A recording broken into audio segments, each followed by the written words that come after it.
রান্না হচ্ছে একটা শিল্প, যেখানে প্রতিটা মশলাই একটা করে গল্প বলে। আসসালামু আলাইকুম, কেমন আছেন সবাই?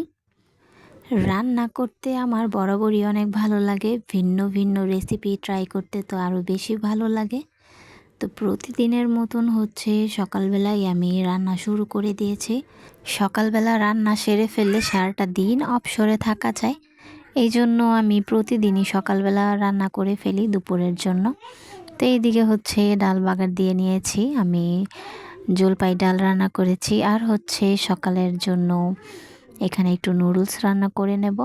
তো ডিম, তারপর হচ্ছে ম্যাগি মশলা, পেঁয়াজ আর হচ্ছে কাঁচামরিচ, একটু টমেটো সস দিয়ে দিলাম। তারপর হঠাৎ মনে হলো যে নুডলসে তো সিদ্ধ করি নাই। তো যাই হোক, আমি আবার কড়াইটা সাইড করে রেখেছিলাম, নুডলসের পানি বসাই দিছি নুডলস সিদ্ধ করার জন্য। তো এই দিকে হচ্ছে একটু কাচকি মাছের চচ্চড়ি করব।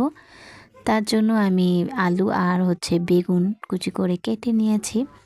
এর মধ্যে আমি হলুদ গুঁড়া, মরিচ গুঁড়া, ধনিয়ার গুঁড়া আর হচ্ছে একটু আদা রসুন বাটা আর পরিমাণ মতো তেল দিয়ে একটু মাখিয়ে মাছগুলা দিয়ে বসাই দিব। এই খাবারটা আমার কাছে অনেক ভালো লাগে।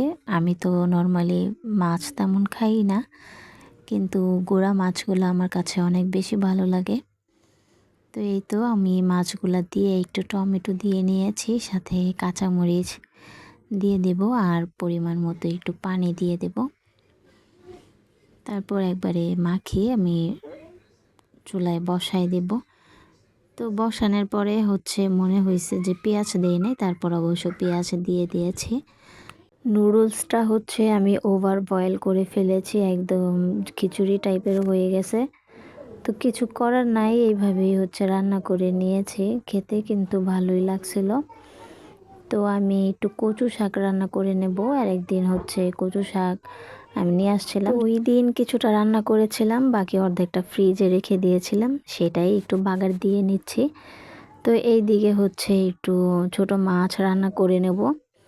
তো আমি মশলাটা কষিয়ে রান্না করে নেব। ওই দিন আমি ভেজে রান্না করার চেষ্টা করেছিলাম, যেহেতু মাছ ছোট, আমি ঠিকভাবে ভাজতে পারি নাই, মাছগুলো একদম ভেঙে চুরে একাকার হয়ে গেছে। এই জন্য আজকে ভাবলাম একটু কষায় রান্না করি, দেখি কীরকম লাগে। তো ভালোই লেগেছিল, আলহামদুলিল্লাহ।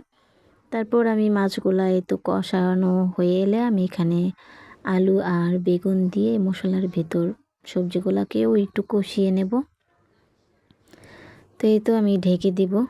তো এইদিকে হচ্ছে আমার গুঁড়ো মাছের চচ্চড়ি হয়ে আসছে। এখন আমি একটু ধনিয়া পাতা দিয়ে একটু পোড়া পোড়া টাইপ করে তারপর নামিয়ে নেব। তারপর এই ছোটো মাছের যে তরকারিটা, সেটাও আমার কষানো হয়ে আসছে। আমি পরিমাণ মতন একটু ঝোল দিয়ে দিব, তারপর হচ্ছে টমেটো, কাঁচামরিচ এগুলা দিয়ে ঢেকে দেব। আসলে বড় মাছের তুলনায় আমি মনে করি ছোট মাছগুলা মজা হয় বেশি, খেতেও ভালো লাগে। আর সকালবেলা তো চা না খেলেই নয়, প্রতিদিনের মতোই হচ্ছে সকালের জন্য একটু চা বসাই দেব। তারপরেই তো আমার তরকারি প্রায় হয়ে আসছে, আমি এখন মাছগুলা দিয়ে দেব।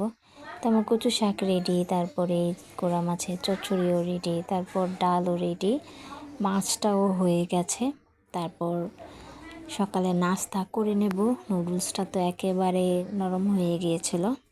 এই তো চাটা খেয়ে রান্নাবান্নার কাজ সব শেষ করলাম।